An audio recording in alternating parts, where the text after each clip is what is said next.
Bereshit. Au commencement, Dieu créa le ciel et la terre. Or la terre n'était que solitude et chaos. Des ténèbres couvaient la face de l'abîme, et le souffle de Dieu planait à la surface des eaux.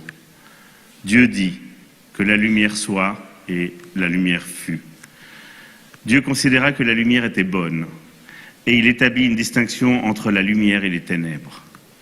Dieu appela la lumière le jour, et les ténèbres, il les appela la nuit.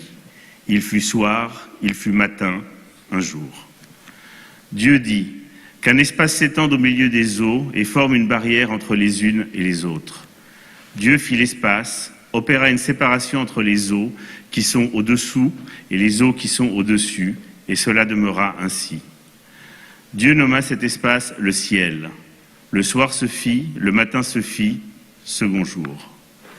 Dieu dit que les eaux répandues sous le ciel se réunissent sur un même point et que le sol apparaisse. Cela s'accomplit. Dieu nomma le sol la terre, et l'agglomération des eaux, il la nomma les mers. Et Dieu considéra que c'était bien. Dieu dit que la terre produise des végétaux, savoir des herbes renfermant la semence, des arbres fruitiers portant, selon leur espèce, un fruit qui perpétue sa semence sur la terre. Et cela s'accomplit. La terre donna naissance aux végétaux, aux herbes qui développent leurs semences et selon l'espèce, et aux arbres portant, selon leur espèce, un fruit qui renferme sa semence. Et Dieu considéra que c'était bien. Le soir se fit, le matin se fit, troisième jour. Dieu dit que les corps lumineux apparaissent dans l'espace des cieux pour distinguer entre le jour et la nuit. Ils serviront de signes pour les saisons, pour les jours, pour les années. Et ils serviront de luminaires dans l'espace céleste pour éclairer la terre. Et cela s'accomplit. Dieu fit les deux plus grands luminaires, les plus grands luminaires pour la royauté du jour, le plus petit luminaire pour la royauté de la nuit, et aussi les étoiles. Et Dieu les plaça dans l'espace céleste pour rayonner sur la terre. Pour régner le jour et la nuit, pour séparer la lumière des ténèbres, Dieu considéra que c'était bien. Le soir se fit, le matin se fit, quatrième jour. Dieu dit que les eaux fourmillent d'une multitude animée, vivante, et que des oiseaux volent au-dessus de la terre à travers l'espace des cieux. Dieu créa les cétacés, énormes, et tous les êtres animés qui se meuvent dans les eaux, où ils pullulèrent selon leur espèce, puis tous ceux qui volent au moyen d'elles, selon son espèce, et Dieu considéra que c'était bien. Dieu les bénit en disant « Croissez et multipliez, remplissez les eaux, habitants des mers, oiseaux multipliés sur la terre. » Le soir se fit, le matin se fit, cinquième jour. Dieu dit que la terre produise des êtres animés selon leur espèce, bétail, reptiles, bêtes sauvages de chaque sorte. Et cela s'accomplit. Dieu forma les bêtes sauvages selon leur espèce, de même les animaux qui paissent, de même ceux qui rampent sur le sol. Et Dieu considéra que c'était bien. Dieu dit « Faisons l'homme à notre image, à notre ressemblance, et qu'il domine sur les poissons de la mer, sur les oiseaux du ciel, sur le bétail, enfin sur toute la terre et sur tous les êtres qui s'y meuvent. » Dieu créa l'homme à son image, c'est à l'image de Dieu qu'il le créa. Mâle et femelle furent créés à la fois. Dieu les bénit en leur disant « Croissez et multipliez, remplissez la terre et soumettez-la. Commandez aux poissons de la mer, aux oiseaux du ciel, à tous les animaux qui se meuvent sur la terre. » Dieu ajouta « Or je vous accorde tout herbage portant graines sur toute la face de la terre, et tout arbre portant des fruits qui deviendront arbres pour le développement du germe. Ils serviront à votre nourriture. Et aux animaux sauvages, à tous les oiseaux du ciel, à tout ce qui se meut sur la terre et possède un principe de vie, j'assigne toute verdure végétale pour nourriture. » Et il en fut ainsi. Dieu examina tout ce qu'il avait fait, et c'était éminemment bien. Le soir se fit, puis le matin, ce fut le sixième jour. Ainsi furent terminés les cieux et la terre, avec tout ce qu'ils renferment. Dieu mit fin le septième jour à l'œuvre faite par lui, et il se reposa, le septième jour de toute l'œuvre qu'il avait faite. Dieu bénit le septième jour et le proclama saint, parce qu'en ce jour, il se reposa de l'œuvre entière qu'il avait produite et organisée. Telles sont les origines du ciel et de la terre lorsqu'il fut créé, à l'époque où l'Éternel Dieu fit une terre et un ciel. Or, aucun produit des champs ne paraissait encore sur la terre, et aucune herbe des champs ne poussait encore, car l'Éternel Dieu n'avait pas fait pleuvoir sur la terre, et d'homme, il n'y en avait point pour cultiver la terre. Mais une exhalaison s'élevait de la terre et humectait toute la surface du sol.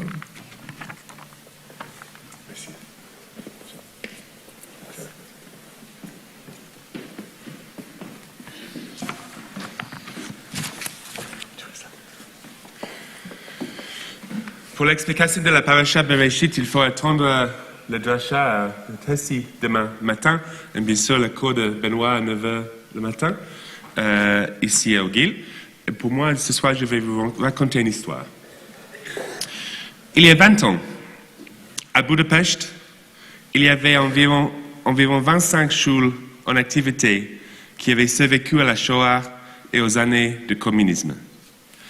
À cette époque, lorsque je vivais en Hongrie, je me suis donné pour mission de les visiter toutes. La plupart des touristes juifs visitaient la synagogue d'Oranutsa, la plus grande d'Europe. Qui était là, d'Oranutsa, dans la grande synagogue de Budapest? Oui, levez les mains. OK. Et oui, c'est un bâtiment magnifique avec un merveilleux chazan. Mais la ville était aussi parsemée de nombreuses autres synagogues, petites et grandes. À l'époque, souvenez-vous que nous sommes il y a 20 ans, chaque synagogue était entretenue par un nombre restreint mais déterminé de juifs hongrois, pour la plupart âgés et dont beaucoup étaient des survivants de l'Holocauste. Chaque homme était donc très précieux pour le minyan. Moi, j'ai vécu 18 mois en Hongrie. C'était mon temps entre l'université et mes études rabbiniques. J'ai surtout joué aux échecs pendant cette période, mais quand je ne jouais pas aux échecs, je visitais des synagogues. Chaque synagogue avait de nombreuses astuces pour s'assurer que vous reveniez la semaine suivante. Tout d'abord, les membres vous regardaient dans les yeux et vous demandaient de revenir la semaine suivante. Vous pouviez voir qu'ils avaient besoin de vous pour le minyan, mais aussi pour avoir de l'espoir dans l'avenir, pour avoir des jeunes dans leur synagogue. Il était très difficile. Non, c'était impossible de dire non, bien sûr. Deuxièmement, il vous parlait de leurs petits-enfants, ou bien quelqu'un avait l'idée de jouer les entremetteurs, le matchmaker. Bon, mais enfin, et c'est le plus important, il y avait la nourriture. Quiconque connaît les pâtisseries hongroises le comprendra. Mais le kiddush après les prières était exceptionnel. C'est là que j'ai découvert les joies des gribenes. Qui aime les gribenes? Qui mange les gribenes? Que Judith? Bon. C'est craquelure, on dit ça? Craquelure d'oie salée, grasse et chargée de cholestérol. Cachère, évidemment, qui fondait dans la bouche et constituait pour moi une forme de cocaïne juive. Alors, totalement addictive. Oui, il faut savoir les gribenes, mais pas trop. Il m'a donc fallu un peu plus de temps que prévu pour atteindre mon objectif de visiter les 25 synagogues de Budapest en raison de toutes les visites répétées.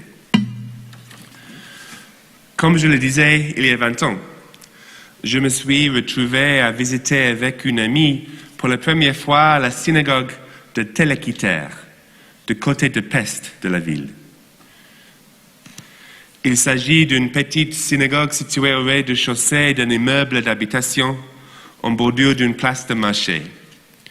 Lorsque nous sommes arrivés, quelques personnes étaient présentes, dont Klaus Zelbachi, l'ancien président de la communauté. Mon amie étant hongroise, et elle a engagé la conversation. Si bien que Klaus Zelbachi nous a un peu raconté l'histoire de la communauté. Le temps passait et les prières n'avaient pas encore commencé, car nous étions loin d'un minyan. Un ou deux veillards entraient au compte-gouttes et nous nous sommes bientôt retrouvés à 6 ou 7. Alors Klaus Zelbachi a envoyé quelqu'un vérifier dans le café voisin et il a également demandé à quelqu'un d'autre de téléphoner à des hommes de minyan qui manquaient. Nous sommes arrivés à 9 hommes, plus ma copine. J'ai alors mentionné que dans ma synagogue, en plus de compter les femmes, Si nous étions 9, nous pouvions compter un Sefer Torah comme 10e, ce qui complétait le minyan. Klaus Zelbachi a ri et a dit que dans ce cas, nous pourrions faire un minyan juste lui et moi, parce qu'ils avaient 8 rouleaux de la Torah dans leur hache. Avant la guerre, il y avait plusieurs synagogues autour de cette place de marché Telekiter. Et comme elles avaient fermé les unes après les autres après la guerre, elles avaient donné leur Sifrei Torah à sa synagogue pour qu'il soit conservé en toute sécurité. Il nous a montré l'intérieur de l'âche qui sentait l'humidité et le enfermait. Dans ma jeune ignorance, cela sentait la Shoah. Mais il y avait bien 8 rouleaux de la Torah à l'intérieur. Enfin, les prières ont commencé. Nous étions 9 hommes et une femme. Klaus Zelbachi, en tant que président de la communauté, a décidé de lire la Torah. C'était la parashat Bereshit. Il avait 91 ans et il a dit, les larmes aux yeux, combien il était heureux de recommencer le cycle de la lecture de la Torah. Bereshit bara Elohim. Pour ma part, j'étais heureux d'aider à compléter ce minyan. C'est merveilleux de faire partie d'une grande communauté, mais c'est peut-être encore plus spécial d'être compté et essentiel pour le quorum de 10. J'espère que mon ami a été compté, car bien sûr, je pense que les femmes devraient aussi compter dans le minyan. Et bien que je ne sois jamais retourné dans cette synagogue de Telekiter, cette histoire me reste en mémoire encore 20 ans plus tard. Aujourd'hui, je sais que la communauté a survécu et qu'elle a aujourd'hui son propre rabbin, une nouvelle génération et une vie juive active. Je ne sais pas si Klaus Zelbachi est toujours là, il aurait 111 ans, mais c'est grâce à lui et à ses quelques fidèles que cette synagogue a survécu et que la vie juive y rayonne encore aujourd'hui. Shabbat Shalom.